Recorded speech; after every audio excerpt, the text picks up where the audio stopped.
Krista. It's not that hard. Just a little bit closer. Come on. Oh my god. Okay. Okay. Stein.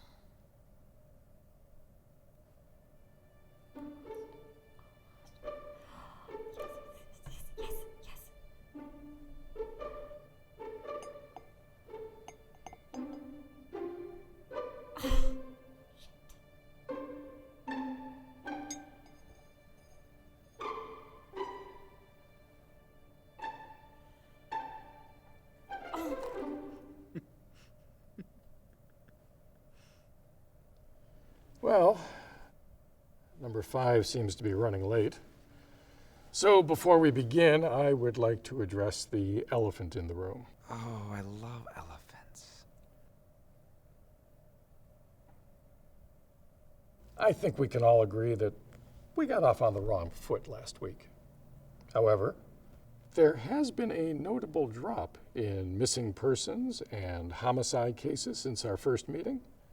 Now, even if that's only because you now know you're being watched. Progress is progress. But that being said, number 3, is there anything you'd like to say to Krista? What? No, he doesn't. You don't have to say anything. My Nana always says a bad first impression can always be fixed with an apology. Really? The Pied Piper wants me to apologize? Guys, really, it's fine. I'm fine. See, I'm like a pirate. Yeah, you sexy pirate. The Pied what? That's what the papers call you. The Pied Piper.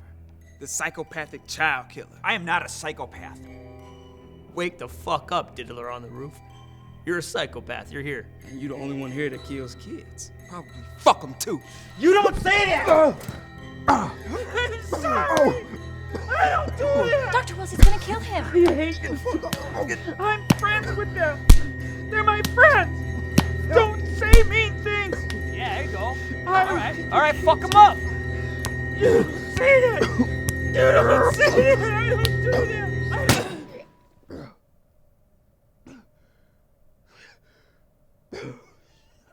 Beat it, motherfucker.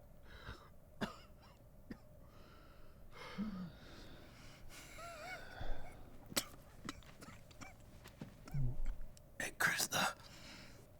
I'm sorry about your hand.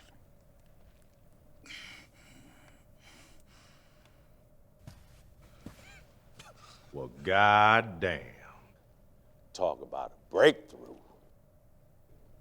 Indeed. Let's talk about a breakthrough. How about your own? What? Last one in, first to share. Let's begin.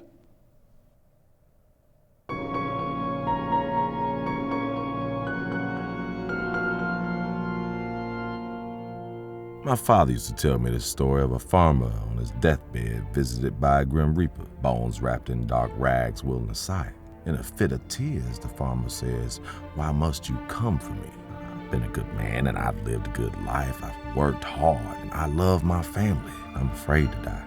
To which the grim reaper replies, "We all afraid to die, my friend, but do you know why?" After a moment of thought, the farmer says, "Because we don't know what comes next." The reaper takes the seat next to the withered man and says, "But think of your fields. You planted them, you cared for them, yet year after year they overgrow, sap the earth of its life-giving nutrients. They destroy each other and themselves with no sense of control. Tell me, my friend, how do you handle that problem?" To which the farmer replies, "I burn them." What comes next? The farmer quietly reflects and says, "The ashes fertilize the soil for healthier growth in the future." And so the reaper takes the old man's hand in his own and says, "At the dawn of time, God planted seeds of life, and from the soil sprouted all mankind. It was untamed and beautiful as most bountiful rainforest, as with all ambitious crops, it grew out of hand.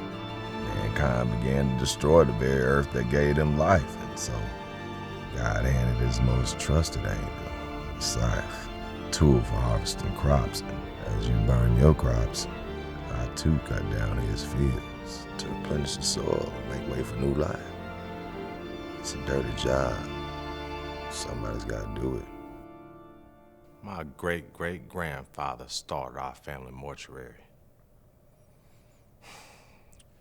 Everybody with my last name lived and died a mortician. Now, after the Great Depression and a couple recessions, our once vibrant neighborhood devolved into a ghetto. Family name dissolved. Finances dried up. Now, when an unidentified body goes unclaimed, the city sends it to the funeral home with the most availability. Now, that's where I come in. You see that, Doc? That what you call a disordered behavior. I call that a means to an end. I don't kill for pleasure. I don't have no impulse disorder that I can't control. Shit! Death is not my passion. It's my business. It only takes 1/2 a cubic centimeter of air injected into the bloodstream to cause embolism, a stroke, heart attack. See, the side of town I come from, people don't think twice about no loner with no track marks. That right there, the authorities call those natural deaths. No foul play. No suspicion. I get to keep my lights on.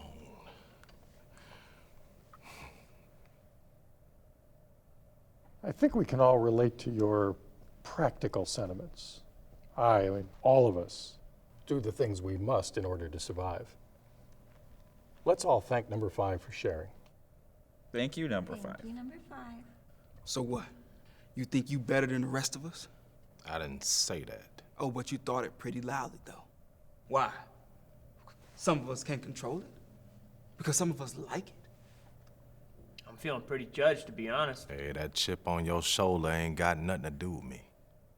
You think that it matters what the motive is? But you the same kind of sick animal as the rest of us. Your rationalizations ain't shit but excuses for a habit your ass can't control. I think 3 brings up an interesting point, number 5. Do we want to unpack that? If I may, most people would pivot careers when another falls apart, but you've committed yourself to this role of the ghetto Grim Reaper to maintain your family business. I wonder if there's an emotional connection to your patriarchal establishment? Nah, it's a fucking excuse is what it is. Killers gotta kill. Normal people don't do that shit. Now, I'm a lunatic, all right? But I know that much.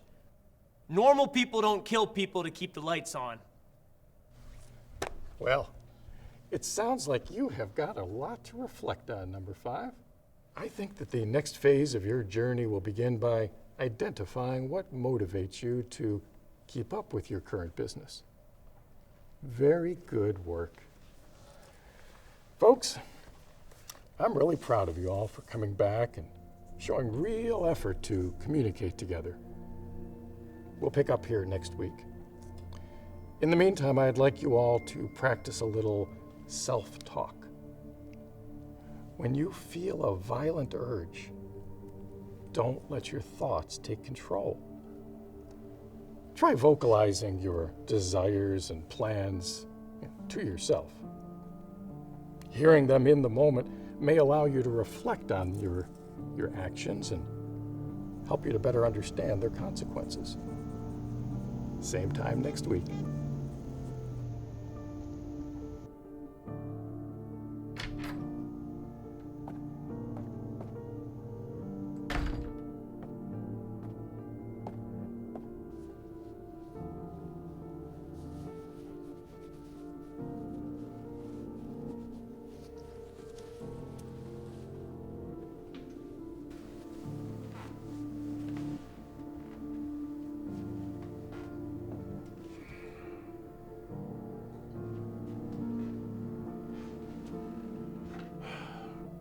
Grandpa, Dad, rough day. I'm just trying to do right by you. Maybe there is something wrong with me.